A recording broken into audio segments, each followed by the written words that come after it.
And the different capacity development mechanisms, so these women, they were trained in vaccination as well as mobilization. And also they were incorporated into the structure of UNICEF, WHO, and the government. There are ways of disseminating information to them and supervising and monitoring and evaluation. And what we found was that these women, they were vaccinating about 350,000 children each month, that they had good knowledge of polio and the vaccine. And their training, they felt that it had been effective. And so they felt more confident and more motivated in their work, more closer to women in communities. But they also said that the training was very repetitive. So each month they were required to attend training sessions, but it was the same content basically each month.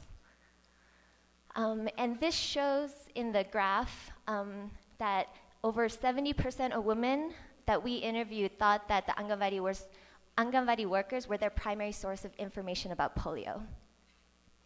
And I'm sorry, I know I need to finish. But the main conclusions that we came up with.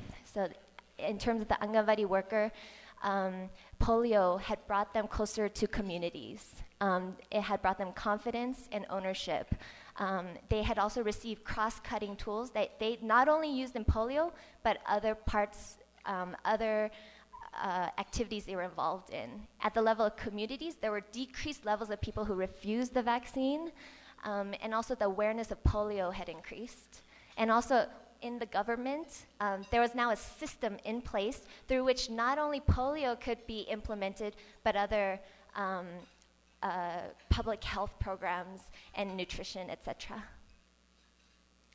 Key challenges were training and integration of the separate programs. And the Anganwadi workers, they said that they were overburdened, and also that there was tiredness. They thought that polio would be eradicated back in 2000 and then 2005, but polio continues. And so for some women, they did not understand exactly why, but they were still motivated to continue. So these were our recommendations, which was to incorporate their opinions more, and also to go from a campaign mode, in which it's kind of an emergency, vaccinate every child every time, to something that's more regular with newborn vaccination. Oops. Okay, and thank you very much for listening.